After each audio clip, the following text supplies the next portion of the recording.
Abanyarwandakazi nongeye kubasuhuza ni Claudine Mukashema kuri radio televiziyo ubumwe. Nkomeje kubashishikariza kwiyabonesha kubisangiza n'abandi. Uyu mwanya rero nongeye kwishimira kongera kuganira namwe kugira ngo dukomeze tuvuge ku bibazo by'u Rwanda n'Abanyarwanda. Umwaka ugiye kurangira, hasigaye iminsi mike cyane kubemera umwaka wo mu kwa 12. Hanyuma n'abemera iminsi mikuru ya Noheli bose nkomeje kubifuriza ibihe byiza. Rero twebwe Abanyarwanda, njyewe ku giti cyanjye, dukomeje kuba mu bihe bidasanzwe. Iyi minsi abandi babona ko ari iminsi mikuru, ntabwo twabyirengagiza kugira wenda ngo dushimishe abana n'abandi babibona ko ari iminsi mikuru. Njyewe nkomeje gushishikariza Abanyarwanda kuba mu bihe bidasanzwe, twibuka abacu bashimuswe, abacu bafunzwe, abacu barimo kwicwa n'inzara, bari kwicwa rubozo ku isi yose, kuko ntabwo ari mu Rwanda gusa Abanyarwanda bugarijwe, Abanyarwanda bakomeje kugarizwa aho bari hose. Kabarebe yarabyivugiye ko bazadusanga aho turi bakaduhungeta, bakatwica. Muri Mozambique mwabonye ko bica umuvandimwe Revokate, muri Mozambique mwabonye ko bashimuse umuvandimwe Kassie Ntamuhanga, ndetse hari n'uwo baherutse guhohotera bamumeneraho imodoka. Ntabwo ari aho gusa, nuko ari ibyo ngibyo tumenya, hose bakomeza gushimuta, kwiyenza ku bantu. Niyo mpamvu Abanyarwanda turi mu bihe bidasanzwe, kuko twagwiriwe n'ishyano ryitwa Kagame n'agatsiko ke. Njyewe rero by'umwihariko muri iyi minsi, bamwe bumva ko ari iminsi mikuru, nkomeje kuzirikana intwari zacu, inzirakarengane zuzuye iminyururu, zuzuye ahantu tutazi. Hari na benshi cyane tutamenya mu biturage, mu misozi igihumbi. Rero dukomeze tubazirikane, ariko tubibuke twiyubaka. Ukwiyubaka gukomeye ni ukomeza guharanira uburenganzira bwacu d'abord ku giti cyacu, ndetse no guharanira uburenganzira bw'Abanyarwanda batarimo gushobora kubuharanira. Ba Karasira ntabwo dushobora kubibagirwa, ba Idamage ntabwo dushobora kubibagirwa, ba Bahati, ba Rutembesa, ndetse n'abandi benshi tutamenya amazina yabo, ba Mama Innocente ntabwo dushobora kubibagirwa. Niyo mpamvu turi mu minsi idasanzwe, dukomeza kwibuka abo bavandimwe bacu bose. Rero Kabarebe rwose byamugoye cyane, n'izindi ntore barimo gukomeza gushaka kuduhungeta, batwandikaho ibitari byo, batuvuga ibitari byo. Tuzakomeza tubivuge kugeza igihe isi yose izadutega amatwi. Tuzabyandika, tuzakora uko dushoboye ubwicanyi bwanyu mwankotanyi mwe n'ababafashije bose igihe cyose bumenyekane. Jenoside ni icyaha kidasaza. Uyu munsi turimo kubivugira hano, izi video zishobora kuzasibama, ariko noneho twagize amahirwe ko tuzi gusoma no kwandika, tuzabyandika bizasigare. Niyo mpamvu mushatse mwarekeraho byibura tukabandikaho ibyo kugeza uyu munsi, ariko ibindi muzakomeza nabyo tuzakomeza tubanike hanze rwose, tubandike, tubabwire isi yose, tujye mu mashuri, ahantu hose tubamamaze. Mwabibonye ko intore inaha byabizinaniye gukomeza kubeshya no kuvuga ibitari byo mu mashuri, byararangiye, abana ntibakibumva, aho bagenda babivuga. Ubu ngubu ni twebwe isi itangiye gutega amatwi, noneho ntago izatangira gusa, ahubwo ntago tuzigera turekeraho kugeza igihe bazadutegera amatwi kandi ibyo turi kuvuga bakabyumva. Rero nagiraga ngo mbaganirize nanone ku byaranze uyu mwaka. Ni byinshi, ariko ndavuga njyewe ibyankoze ku mutima cyane, nabyo byose ntago nabivamo kubera ko igihe ni gitoya, ntago byoroshye kubivuga byose ngo umuntu abone umwanya. Ndazirikana cyane muri uyu mwaka abavandimwe bafunguye ama YouTube bakavuga. Reka mpere ku muvandimwe Madamu wa Shyaka wakorewe iyicarubozo ndengakamere, n'abandi benshi bararikorewe, ariko ubutwari yagize buhambaye n'ubwuko yashoboye kubivuga. Ubundi ni ibintu bitoroshye kubivuga, ariko we yagize ingufu zikomeye zo kuvuga biriya bintu bamukoreye, biriya bintu byamubayeho.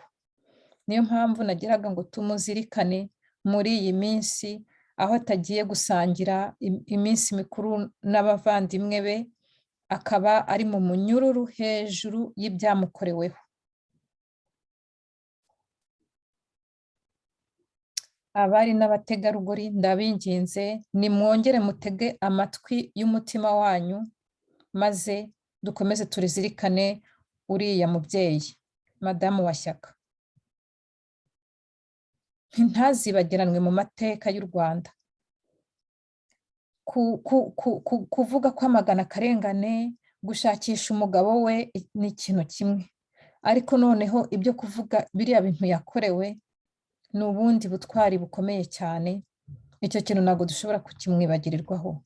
Niyo mpamvu nabwiraga Kabarebe n'ingabo ze n'ababeshya ko ibyo byose tuzabyandika ku buryo bidashobora kwibagiranwa mu mateka y'u Rwanda, y'Abanyarwanda n'Abanyarwandakazi.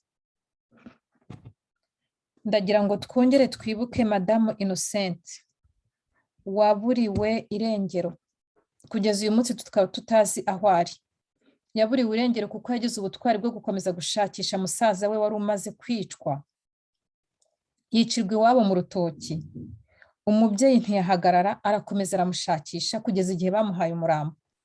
Nawe ari mu bantu bashimangiye, nubwo twari tubizi, bashimangiye iyo FPR yisha abantu ibakuramo inyama zo mu nda ikazigurisha. Icyo kintu cyashimangiwe uyu mwaka na Mama Innocent. Mwumva ukuntu abaturage ari abantu beza, baremera bagata ubuzima bwabo, bagatanga ubuzima bwabo hejuru ya pressure bashyizweho kugira ngo batore abo bategetsi, ariko baba babagiriye nabi ntibabihishire. Za ngufu dufite bakakomeza bakazishakamo, bakamagana ikibi ku buryo bwabo babishoboye. Kuba yarafashe telefone agahamagara umunyamakuru kugira ngo ibyo bintu bitangaze, akagira ubutwari bwo gukomeza gushaka umuvandimwe we kugeza aho abonye umurambo, noneho akagira n'ubutwari bwo kubivuga uko byose byagenze, atibageje ko afite urugo, afite n'abana. Akavuga ati ibi bintu bigomba kwamaganwa kugira ngo bitazongerwa ku isi. Rero demokarasi irahenda. Iki ni ikindi kimenyetso cyerekana ukuntu demokarasi ihenda. Ndizera neza ko amaraso y'aba bantu atazagendera ubusa, niyo hashira imyaka 100, niyo hashira imyaka 1000, ariko iyo myaka yose ndabyizera neza ko itazageraho, kandi uretse ko itazanageraho, igihe bizarangirira mu Rwanda ntago biriya bintu bizongera. Kubiceceka nibyo bibi, ariko iyo ibintu bivuzwe birababaza, bikagira ingaruka, ariko ntago byongera kugaruka bibaho. Ndagira ngo n'uyu mwanya twongere twibuke Karasira Aimable, watinyutse akabwira Inkotanyi ati ni mwebwe mwanyiciye ababyeyi, akabivuga byose uko byagenze. Ni mwebwe mwantoteje munyita umwana wa kanaka muri universite. Ndihangana ndakomeza ndiga ku giti cyanjye, amashuri ndayarangiza, ndigisha, bamwirukana ku kazi, arakomeza arazizima, yanga akarengane, arakomeza araharanira ukuri no kutakomeza kuguhishira amabi. Baramutoteje kenshi cyane, bamuzanira amafaranga, bamuzanira ibintu byinshi kugira ngo aceceke, ariko akabyanga. Nubwo bwose yageraga akagira intege nke za muntu, ntawe utamwumva, ariko byageze nyine naho muri prison avuga ati singishaka abo bantu baza kumburanira kuko iyi leta nta butabera igira. Ibyo bintu ni ibintu byaranze uyu mwaka bikomeye cyane, tugomba kuzirikana kandi ntituzibagirwe. Ndagira ngo twongere tuzirikane by'umwihariko Shyaka Gilbert, watangaje ukuntu abanyabyumba bose babaye nyiri buteruranwe n'akebo, ntibashobore kuvuga ibintu FPR yabakoreye, ariko we akongera agashimangira uburyo FPR igera ibyumba yatsensuraga abahutu, yabicaga, ikamaraho, ikica abahutu ibifitiye uwo mugambi. Nakunze kubivuga ko FPR yinjiye mu Rwanda ishaka kumaraho abahutu nk'uko yari imaze kubikora mu Burundi no mu kandi karere.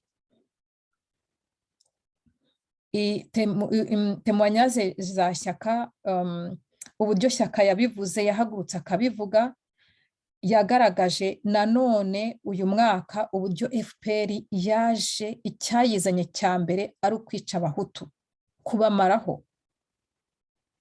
Punguza, operation punguza, bitangirira muri 90 muri Byumba, irakomeza mu Rwanda hose, igeze muri Gisenyi na Ruhengeri ikaza umurego. Uyu mwaka rero twarongeye dushimangira uburyo hari iwacu bishe bakica akarere, bakica aho njyewe niboneye n'amaso yanjye ni muri sekiteri ya Muhira, muri Muhira, kuri Mahoko ndetse no ku Keya, ku Nkama, mu Rugerero, mu Kinyanzovu, mu Gisenyi, mu mujyi kuri stade, ukuntu yashyize abantu bose benshi yahamagaraga abantu mu nama Igisenyi mu mujyi kuri stade, ikica mbese abatarapfiriyemo uyu munsi barahari, bampaye ubuhamya bwanyu, nzagenda mbuvuga buhoro buhoro, ariko ibyo byose twarabigaragaje uyu mwaka.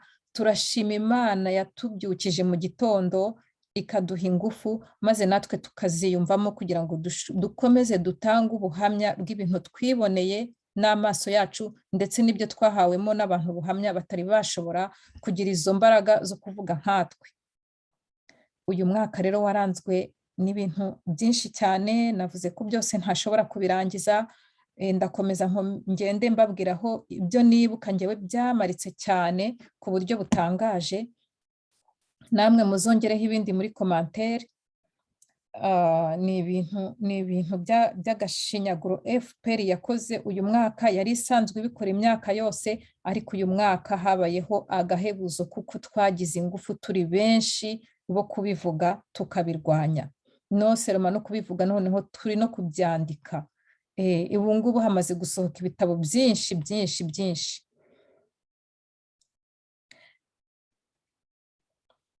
FPR rero tuzakurwanya kugeza igihe ubugome bwawe buhagarikiye, kandi ugomba kuranduranwa n'imizi. FPR ukazavaho n'imizi yawe yose n'abagushyigikiye bose. Habaye rero ifungwa ry'abanyamakuru benshi icyarimwe, benshi, imanza z'ububera, nduzi ko atari ubutabera, bantu mukora mu byo bita mu Rwanda ngo ni ubutabera. Muzasiga inkuru ki umusozi? Amashuri mwize mwayigiye iki? Harya ngo muri gukorera ngo igihugu bagikorera gutyo, badakurikiza amategeko ahari yanditswe ngo maze barenganure abantu bigaragara?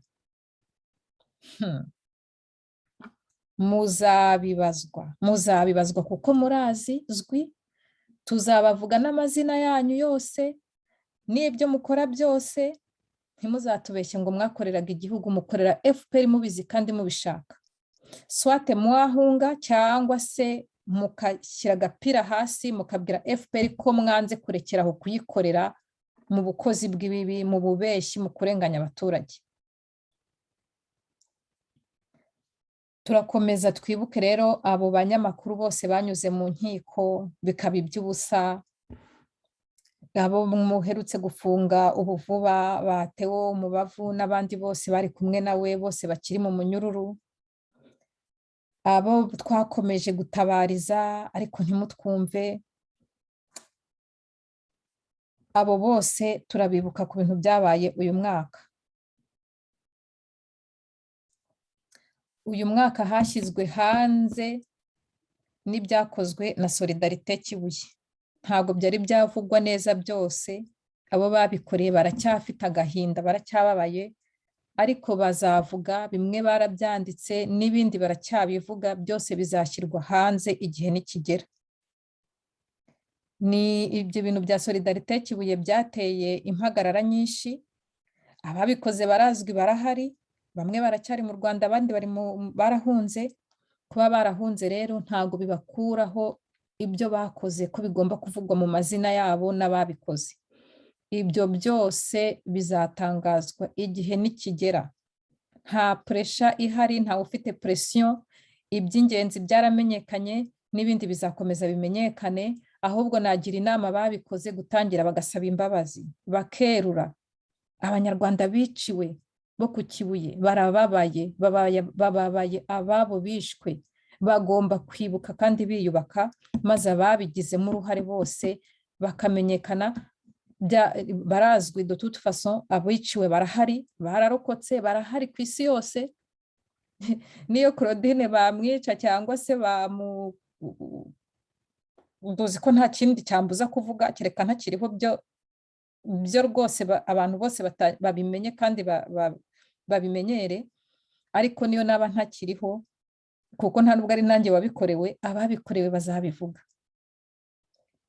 Rero ababikoze, kuba mwarahunze FPR ntago bibakuraho ubudahangarwa. Muzavugwa mu mazina yanyu, ahubwo nimutangire mwisuganye musaba Abanyarwanda imbabazi. Ndabizi ko bitoroshye, ndabizi rwose ko bitoroshye. Nimba kubivuga byarabananiye, nimwandike n'inyandiko. Nka kuriya uriya wo ku Gisenyi wari umucuruzi yabikoze, akandika igitabo cyo kuvuga ukuntu yakoranye na FPR. Rero uyu mwaka ibintu bya solidarite Kibuye byagiye hanze, kandi bizakomeza bimenyekanishwa Abanyarwanda bose, ndetse n'inzirakarengane zabiguyemo nazo zizahozwe, zimenyekane, zihozwe nk'izindi mfubyi zose. Nta mpamvu n'imwe yo gukomeza kugira ubwoba cyangwa se akababaro bigunga. Oya, bigomba kumenyekana, bikavugwa, ababikoze amazina yabo akamenyekana, hanyuma bakagira ubugabo bwo gusaba imbabazi bakoresheje uburyo bashaka ubwo aribwo bwose. Icy'ingenzi ni uko Abanyarwanda basabana imbabazi. Ibyaranze rero uyu mwaka, nk'uko nkomeje kubibabwira, byabaye byinshi cyane. Njyewe ibyankoze ku mutima ni ibyo ngibyo. Hari n'ibindi wenda nibagiwe, ibyo mwanyibutsa mwabishyira muri commentaire, tukazakomeza kubivugaho umwaka utaha. Ibyo ngibyo ni ibyari bibabaje, ariko ntago tuzagira icyo tugeraho nihatagira ibitambo. Abo bose bishwe, abo bose bari mu minyururu, abo bose baburiwe irengero, abo bose batraumatije n'ibyo byuma, bakomere. Nta rugamba rutagira ibitambo, ntibibaho. Natwe ubu ngubu dufite ubundi buryo bwacu, turi ibitambo. Nibyo nkunda kuvuga, tuba twaceceka tukigumira muri comfort zacu, tugakorera urugo n'abana, tugasura imiryango, tugakomeza gukora ubundi bugoryi, ntago byatunanira. Ariko iyi risk twafashe yo kuvuga ibyatubayeho, yo kuvuga ibyo twabonye, yo kuvuga ibyo tumvishe kandi duhagazeho ko ari byo, nabwo ni ukuba ibitambo. Rero njyewe ntago ndi umuvugizi uwo ari we wese, mvuga ibyo nzi nabonye, nkavuga ibyo numvise kandi nahagararaho. Ntawe naje kuvugira, ntago ndi umudepite, ntago mvugira rubanda, ntawantoye, ntawanshyizeho, ntawambwiye ngo mvuge.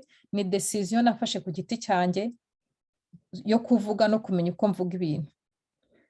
Rero abumva ko ngo hari uwo mvugira rwose nibasubiza amerwe mwisaho, niba ariko babivuga. Nta muntu n'umwe wantoye, nta muntu n'umwe wantumye ngo umuvugire. Niyo mpamvu ibyo mvuga ni njyewe uzabibazwa, njyewe ku giti cyanjye. Ntihazagire undi ubibazwa, ntihazagire mwene mama ubibazwa, ntihazagire umugabo ubibazwa, ntihazagire umwana ubibazwa. Ibi ngibi byumvikane neza, ntihazagire umuturanyi ubibazwa cyangwa se inshuti yanjye. Mu kumara kuvuga rero ibyo nyine byaranze akababaro n'agahinda twageze muri uyu mwaka, ariko mbabwije ukuri ko hatarimo akababaro gusa, ariko harimo ubutwari bukomeye. Nta mpinduka itagira ibitambo. Ibyo bitambo twarabigize, rero bikomeze bidutera umwete wo guharanira ngo ntihazagire ibyongera bibaho mu Rwanda. Kandi nabo ngabo tubashime, dukomeze tubafashe ku buryo buri muntu wese uko ashoboye. Niyo mpamvu nageraga nkurikizeho kubabwira ko hataranzwe n'ibibi gusa, ahubwo twagize n'ibindi byiza uyu mwaka. ku giti cyanjye nkomeje gushimira abakomeje gufasha radiyo televiziyo ubumwe kugira ngo ishobore gukomeza kubagezaho ibi biganiro. Ndabashimiye byimazeyo abadufashije ku buryo bumwe n'ubundi, abakomeza kunyoherereza message mu gikari, abadufasha ku mafaranga baduhereza kugira ngo radiyo televiziyo ikomeze gukora neza, abakomeza kungira inama, abakomeza kunsutena, rwose buri muntu ku buryo bwe ndamushimira byimazeyo ku buryo yitanze uyu mwaka, ari njyewe ku giti cyanjye, ari kuri ekipe yose. Muri urwo rwego rero ku by'umwihariko ndagira ngo nshimire muzehe Matata, nshimira n'igikorwa cyamukorewe cyo kumushimira nk'intwari ikiriho, intwari idasanzwe mu Banyarwanda y'ubumuntu. Tuzakomeze tubirebereho urwo rugero rwiza, twese twifuze kuba ba Matata, dukoresha ukuri, ubumuntu no kumenya imbabare. Mu Gifaransa baravuga ngo ni empathy. Empathy ya nyayo, atari bimwe by'Abanyarwanda bya nyirarureshwa. Uburyo yitangira Abanyarwanda ni uburyo budasanzwe. Yibaye habagaho nkawe, ba Matata nk'abo benshi, niyo baba byibura 3 cyangwa 5, u Rwanda rwazaba u Rwanda rwiza. Rero icyo gikorwa cyaranze uyu mwaka ndagishima cyane, ngishimira abagiparticipyeho, abakigizemo uruhare. Imana ikomeze ibahezagire kandi umuzehe Matata akomeze agire ingufu zo gukomeza gukorera u Rwanda n'Abanyarwanda aho bari hose. Ikindi gikorwa cyaranze njyewe cyantushije uyu mwaka ku by'umwihariko ni nyakwigendera mama Rwanda, mama Esperance. Nashimiye cyane uburyo Imana yabikoze ku buryo buri yagize igihe cyo kurwara turamurwaza, agira igihe cyo kugenda turamuherekeza, none ubu ngubu rero icyo nakomeza kwifuza ni uko akomeza kugira uruhuko ridashira, kandi ko natwe bikomeza kudutera imbaraga zo kurangiza ikivi yadusigiye, yakoze n'ingufu ze zose, yakoze uko ashoboye, Imana yaramuruhuye, noneho natwe rero tuzarangize ikivi yadusigiye, kandi azaduhora iruhande. Ndabyizera cyane ko azaba ange gardien. Njyewe ku giti cyanjye ndagira ngo abanyumva bose mbabwire ko ibitangaza akomeza gukora ndabibona bingeraho, kandi ndashima Imana.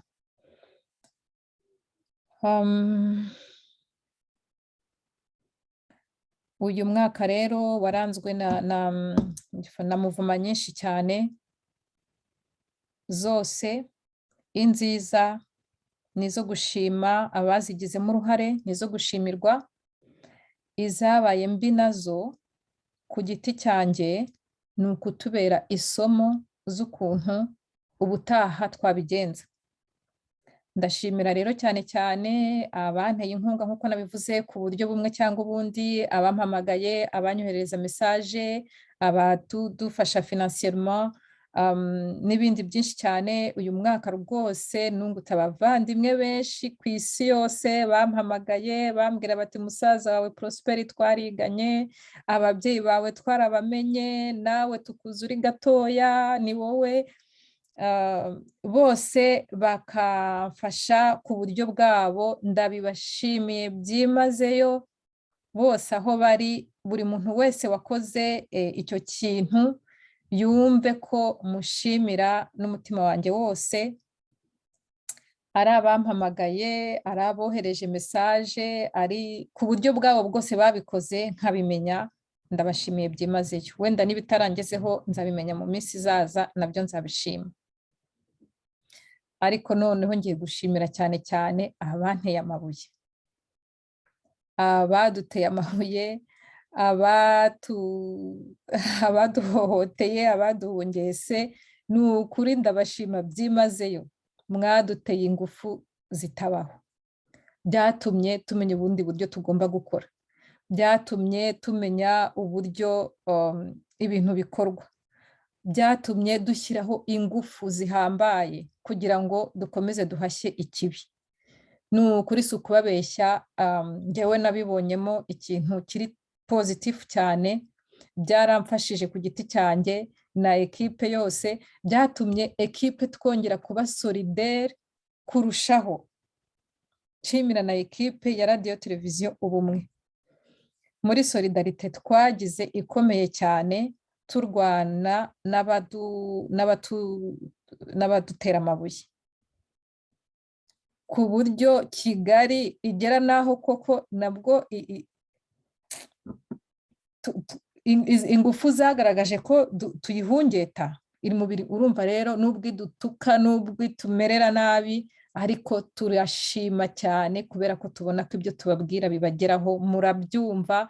Ahasigaye igisigaye ni ukwikosora Kabarebe we n'intore zawe zose, ni ukwikosora bantu b'i Kigali, bantu ba leta ya Kigali bari na hano hanze, bariya wohereje bo kuduhungeta no kutumerera nabi.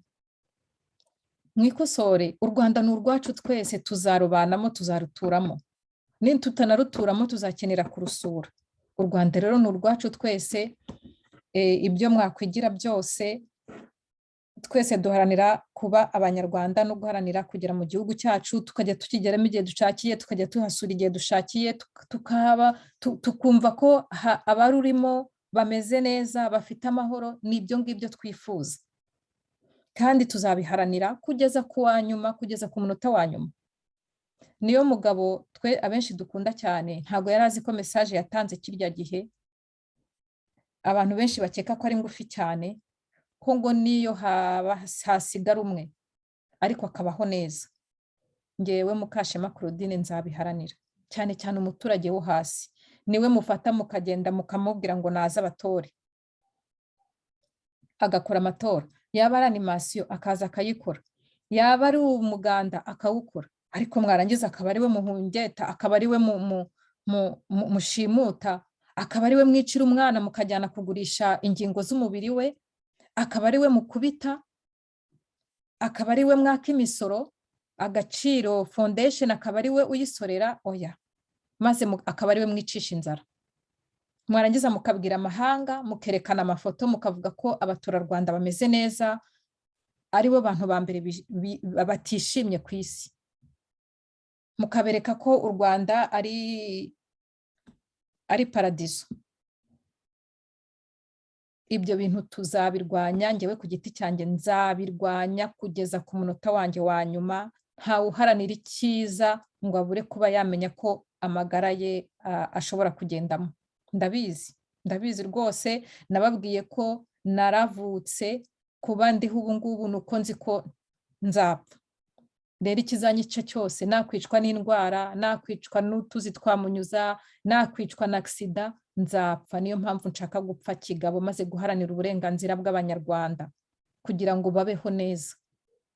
Ntago ari bo bazatuma mwishima, babakorera byose, babatora, batanga imisoro, bahinga mukarya, nibarangiza ngaba ari bo mukomeza kwicisha inzara, bagahinga umuceri bakaba batawugaburira abana babo, bakajya ku muhanda bagaharura imihanda, ibirunga byayipasura, bigapasura n'amazu yabo, ntimwigere mugira icyo mubafashaho kandi mwabonye imfashanyo. Maze haba hari amateste ya COVID, akaba ari Abanyarwanda muheraho, akaba ari abirabura muheraho, mutera ibyo bintu kugira ngo bapime. Abanyaburayi baba bari imiti batagishaka, bagomba kuyijugunya, bakayibajugunyira, akaba ari Abanyarwanda b'abaturage abari muheraho baterwa ibyo bishinge. Oya, rwose turabyanze. Nzifatanya n'umunyarwanda w'umuturage mu giturage uharanira utuma mubaho, nanjye nzaharanira ko abaho kandi akabaho neza. Ibi ngibi nongere mbyibutsa Abanyarwanda aho bari hose mu giturage, bakomeze bamenye uburenganzira bwabo, babuharanire. nibo bashyiraho abategetsi, rero bari na capable, bafite n'ubushobozi bwo kubakuraho. Kubakuraho ni ibintu byoroshye cyane. Mu nsengero, bakagenda mu nsengero bakazibwira bati ntago dushobora kongera kwemera ibi ngibi. Niba mwumva ko ngo kuza gusenga ngo ari ukubanza kwiteza ruriya rukingo rwabo, ntimuzasubireyo. Insengero zose ntimuzisubireyo, ntimusubiremo. N'abikingije ntimusubireyo, maze murebe ukuntu ngo barata umutwe nibabona ku cyumweru nta muntu n'umwe uvuye mu nzu ye ngo agiye gusenga. Mwese muhagarare imbere y'amazu yanyu, mwongere mukore nk'uko mwakoraga, mujye mu mirimo. Bazaza kubirukaho ngo mujye gusenga. N'akazi mukora n'ibyo ngibyo muzaba mukoze ni isengesho rikomeye cyane. Ntibakababeshye ngo kujya mu nsengero niko kujya gusengera y'Imana. Rero banyarwandakazi, nongeye gusoza mbashimira. Shimira abo bitanze bose kugira ngo Abanyarwanda bashobore kwibohora ku ngoma mbi ya FPR, Kagame, Kabarebe,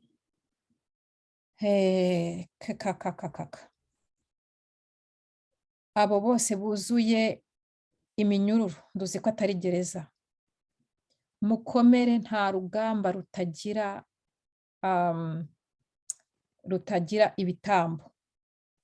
Ni mwebwe mwatubereye ibitambo kugira ngo mujye aho ngaho. Ariko mbijeje njyewe ku giti cyanjye nkomeje ko ntazigera mpagarika mukiri muri ayo magereza. Sinzigera mfunguye umunwa. Nzavuga kugeza igihe isi izadutegera amatwi ikumva ko muri gereza. Isi yose, ntago ndi kuvuga abazungu ngo tujye kubavuganira ku bazungu, oya. Isi yose, abaturanyi bo muri Kongo nibakora manifestation bazakomeze bambuke bagere mu rugwiro. Isi yose izadutega amatwi imenye ko muri gereza huzuyemo ibitambo byacu, ibitambo by'Abanyarwanda. Niyo nzabizira, nzavuga kugeza igihe nzabizira. Nzi ko guharanira amahoro bisaba ibitambo. Nibiba ngombwa ko mba igitambo, nzabicyo. Kuko sinzigera nceceka muri gereza, sinzigera nceceka hakiri abashimutwa, sinzigera nceceka hakiri abamerewe nabi mu Rwanda, abari kwicwa n'inzara, abari gukwitwa n'abapolisi, abari gufatwa ku ngufu n'abapolisi, oya. Nanjye bazangeraho ku buryo bumwe n'ubundi, ndabibijeje, bazaze. Rwose ntago nzigera nceceka. Banyarwanda mugifite akababaro kameze gutyo, nabijeje ko nzabatabara, tuzatabarana, nzakoresha ingufu nshoboye zose tugatabarana, ko ntawe nzongera gutabaza, ntawe. Abanyarwanda tugomba kumenya gutabara no gutabarana, kwirirwa ngo dutabaza abazungu. Oni niyo yaduteye, nongere mbibasubiriremo, ifatanyije na Museveni n'abandi bose mwese muzi. Rero tugomba kubibabwira bakadutega amatwi, bakamenya ko tubizi, ko twabimenye, ko twakuze, ko ubu ngubu turimo gusaba ko badutega amatwi bakabihagarika. Nkomeje kubihanganisha, dukomeze turangize ibyo abandi bita iminsi mikuru neza, hanyuma tuzatangire umwaka w'ibihumbi 2022 noneho turushaho gusakuza kugeza igihe isi izadutegera amatwi. Murakoze, murakarama, mukomere.